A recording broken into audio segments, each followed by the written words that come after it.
Hello everyone, আজকে আমি আপনাদেরকে কচি লাউ দিয়ে শোল মাছের ঝোল রান্না করে দেখাবো। আর কী মশলা দিয়ে কিভাবে কি পদ্ধতিতে শোল মাছ লাউ রান্না করলে বেশি স্বাদ হয় সেটি আজকে আপনাদেরকে দেখিয়ে দিব।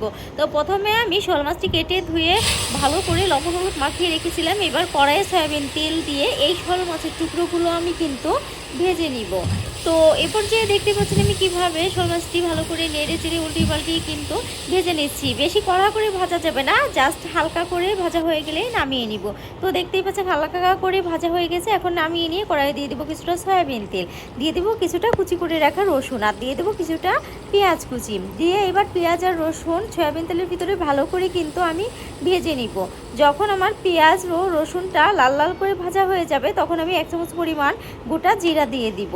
তো জিরাও কিন্তু আমি রসুন ও পেঁয়াজের সঙ্গে কিন্তু ভালো করে ভেজে নিব। তো দেখতেই পাচ্ছেন আমি কিভাবে ভেজে নিচ্ছি, তো আপনারাও এইভাবে কিন্তু ভেজে নেবেন। তো ভাজা হয়ে গেছে, এখন আমি নামিয়ে নিয়ে ওই তেলের ভিতরে দিয়ে দিলাম কিছুটা কালো জিরাটা ফোড়ন দিয়ে তারপর কালো জিরাটা যখন আমার ভাজা হয়ে যাবে ভালো করে, তখন আমি এখানে দিয়ে দেব কেটে ধুয়ে রাখা লাউ ও আলুর টুকরোগুলো দিয়ে একটু নেড়ে চেড়ে আমি ভালো করে মিশিয়ে নিব কালো জিরা তেলের সঙ্গে লাউটা।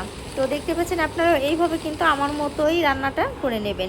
এবার দিয়ে দেবো কাঁচামরিচের ফালি আর দিয়ে দেবো সামান্য পরিমাণ হলুদ। যেহেতু লাউ রান্না করব আমি বেশি হলুদ ব্যবহার করব না, হালকা কালার হলেই কিন্তু লাউটা খেতে বেশি ভালো লাগে।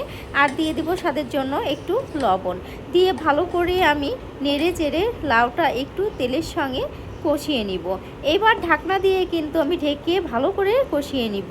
তো ঢাকনা উঠিয়ে দেখতেই পাচ্ছেন আমার কত সুন্দর মশলা কষানো হয়ে গেছে। আমি কিন্তু বাড়তি কোনো পানি দেইনি, আমার লাউটা কচি ছিল তাই কিন্তু আমার এই লাউয়ের পানিতেই কিন্তু লাউটা সুন্দর মতো সেদ্ধ হয়ে গেছে। আর আপনাদের লাউটা যদি একটু বাড়তি থাকে সেক্ষেত্রে একটু পানি দিয়ে কষিয়ে অবশ্যই কিন্তু সেদ্ধ করে নিতে হবে।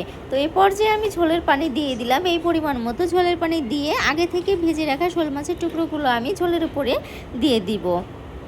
তো একটু ভালো করে নেড়ে চেড়ে আমি ঝোলের ভিতরে মিশিয়ে নিব মাছগুলা, যাতে করে মাছের ভিতর আমার তেল মশলাটা ভালো করে ঢুকে যায়। তো এ পর্যায়ে যখন আমার ভালো করে ঝোলে বলক উঠে আসবে তখন কিন্তু আমি আগে থেকে যে জিরা পেঁয়াজ রসুনের বেরেস্টে রেখেছিলাম সেটি আমি দিয়ে ভালো করে নেড়ে চেড়ে তরকারির সঙ্গে মিশিয়ে নেব। মিশিয়ে 5 মিনিট আমি জাল করে নেব। তো দেখতেই পাচ্ছেন আমি কিভাবে মিশিয়ে জাল করে নিচ্ছি। তো আপনারাও কিন্তু এভাবে ভালো করে মিশিয়ে নেবেন। যখন তরকারিতে ভালো করে জাল হয়ে যাবে বাবুল উঠে আসবে তখন কিন্তু আমি নামিয়ে নিলে রেডি আমার লাউ শোলের ঝোল।